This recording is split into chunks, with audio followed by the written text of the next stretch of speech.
সালামু আলাইকুম। আমাদের সরকারের পক্ষ থেকে আমরা এই কারণে বলছি, সরকার ডক্টর ইউনূস মানে শুধু সরকার না, এখানে যারা বিভিন্ন জায়গায় বিভিন্ন পদে দায়িত্বে আছেন তারা প্রত্যেকেই কিন্তু পার্ট অফ সরকার। তো তাদের বক্তব্যগুলোকে হালকাভাবে নেওয়ার সুযোগ নেই। আর বিশেষ করে এই ফেব্রুয়ারি মাসে আমরা যা দেখা শুরু করছি, সেখান থেকে এটা আইডিয়া করা যায় যে এমনটাই হবে। আওয়ামী লীগের কবর রচনা হতে যাচ্ছে কাগজপত্রে,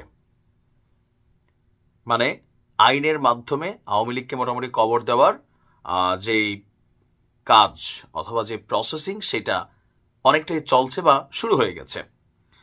তো এই কবরে আসলে কতটুকু মানে কি বলা হয় যে আপনার অন্যান্য যে রাজনৈতিক দলগুলো তারা সমর্থন করবে, এটা সময় বলে দিবে। কারণ এর আগে গত 6 মাসে আমরা বিভিন্ন সময় রাজনৈতিক দলগুলোর মধ্যে দেখেছি যে তারা এই কাজটাকে সমর্থনের দিকে যাচ্ছিল না। বাট 5ই ফেব্রুয়ারির পর প্রেক্ষাপট কিন্তু অনেকটা বদলে গেছে, সবাই ভিন্ন সুরে কথা বলছেন। আচ্ছা, ঘটনা কি? ইতিমধ্যেই 5ই আগস্টের পর ছাত্রলীগের রাজনীতি নিষিদ্ধ হয়েছে, আইনিভাবে এটাকে বন্ধ করে দেওয়া হয়েছে। আর এখন আছে আওয়ামী লীগের রাজনীতি। আর এই বক্তব্য কে দিচ্ছেন? খোদ সরকার দিচ্ছেন। মানে আওয়ামী লীগ এবং ছাত্রলীগ নামে বাংলাদেশে আর কেউ রাজনীতি করতে পারবে না। এটা শহীদদের প্রতি অঙ্গীকার। আপনি শব্দের গভীরতাটা বোঝার চেষ্টা করেন। জুলাই আগস্টে যারা মারা গেছে, সেই মারা যাওয়া শহীদদের প্রতি কসম কাটা হচ্ছে বা অঙ্গীকার করা হচ্ছে, ওয়াদা করা হচ্ছে যে আওয়ামী লীগ এবং ছাত্রলীগ নামে বাংলাদেশে কেউ রাজনীতি করতে পারবে না। হয়তো যতদিন একটা ইন্টারিম গভর্নমেন্ট ক্ষমতায় আছে, হয়তো ততদিন, অথবা আগামী 5 বছর অথবা 10 বছর, আজীবনের জন্য আওয়ামী লীগ নামে এটা রাজনীতি করতে পারবে না। এটা আসলে ট্যাকেল দিয়ে রাখতে পারবে না, জামাতের বেলায়ও পারেনি। আর এই বক্তব্য কে দিয়েছেন? আমাদের উপদেষ্টা নাহিদ ইসলাম, নতুন দলের যিনি আগামী দিনের প্রধান হতে যাচ্ছেন। তিনি বলছেন, আমরা আইনের ভিত্তিতে বিচার নিশ্চিত করতে চাচ্ছি। আইনের ভিত্তিতে আওয়ামী লীগকে দল হিসাবে কাঠগড়ায় দাঁড় করাবো। আমরা বলেছি আওয়ামী লীগ, ছাত্রলীগ এই মতাদর্শ এবং এই নামে বাংলাদেশে আর কেউ রাজনীতি করতে পারবে না। গতকালকে আপনার জুলাইয়ে আহত ঢাকা বিশ্ববিদ্যালয়ের শিক্ষার্থীদের আর্থিক সহায়তা এবং সম্মাননা প্রদান করেছে বৈষম্যবিরোধী ছাত্র আন্দোলন। আর এতে শিক্ষার্থীদের বৈধ নেতৃত্ব নিশ্চিত করতে ছাত্র সংসদ নির্বাচনেরও দাবি তিনি করেছেন। তিনি বলছেন যে মানে প্রোগ্রামটার নাম ছিল হিরোজ অফ ঢাকা ইউনিভার্সিটি। তো এখানে অনেকেই বক্তব্য দিয়েছেন। আর তিনি এখানে আওয়ামী লীগের ইস্যুতে বলছেন যে গত 15 বছর ঢাকা বিশ্ববিদ্যালয়ের হলগুলোতে ক্যাম্পাসে নির্যাতন, নিপীড়ন, ভয়ের সংস্কৃতি চালু ছিল। আমাদের সকলের কণ্ঠকে স্তব্ধ করে দেওয়া হয়েছিল, কারণ তারা জানতো ঢাকা বিশ্ববিদ্যালয়ে দাঁড়িয়ে গেলে সমগ্র জাতি দাঁড়িয়ে যাবে। তো তার বক্তব্য হচ্ছে যে প্রয়োজন হচ্ছে স্বাধীনতাকে রক্ষা করা, এটার স্পিরিটটাকে রক্ষা করা। লড়াই এখনো শেষ হয়নি। বিভিন্ন জায়গা থেকে ফ্যাসিবাদের দোসররা নানান আস্ফালন করছেন, আর জুলাইয়ের চেতনাও শেষ হয়ে যায়নি। তো এখানে বিভিন্ন বক্তব্যের মধ্যে সবচেয়ে গুরুত্বপূর্ণ ছিল, আমরা দেখেছি আমাদের মূল যারা সমন্বয়ক তারা এখানে আওয়ামী লীগ সরকারের বিভিন্ন অপকর্ম, বিভিন্ন বিষয় নিয়ে তারা এখানে কথা বলেছেন এবং আগামী দিনে রাজনীতির মাঠ থেকে আওয়ামী লীগকে টোটালি মাইনাস করার, তাদের যেই বা নিষিদ্ধ করার যে রাষ্ট্রীয় এই মুহূর্তে যে কাঠামো থেকে, সেটা নিয়ে কাজ করে যাচ্ছেন। আর তারা আশা করছেন খুব শীঘ্রই আপনারা এই কাজটা কমপ্লিট করবেন। অপরদিকে রাজনৈতিক দল হিসেবে জামাত কিন্তু একটা সমর্থন দিচ্ছে। আপনি জামাতের আমিরের সর্বশেষ একটা বক্তব্য ছিল সম্ভবত কক্সবাজারে বা কোথাও যেন, যে আপনার আওয়ামী লীগের বিচার নিশ্চিত করার আগে নির্বাচন এটা অযৌক্তিক, আওয়ামী লীগের বিচার নিশ্চিত করতে হবে।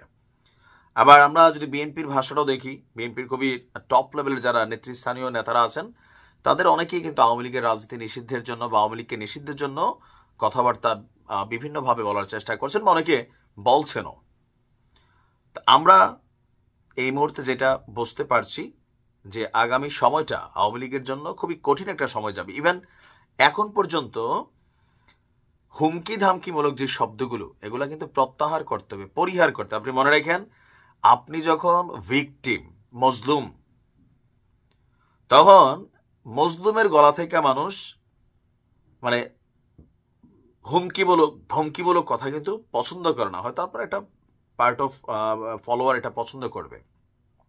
জুলাই আগস্টে যা ঘটছে, এটার এগেনস্টে এখন যদি আপনি হুমকি ধামকি দেন, এটা করেঙ্গা সেটা করেঙ্গা, দেশে আসলে এই করেঙ্গা এই করেঙ্গা, তো এটাতে কি হবে যে আওয়ামী লীগের প্রতি মানুষের মন আরো বিষাই যাবে। আরো আপনি রাজনীতি করতে হবে জনগণ দিয়া।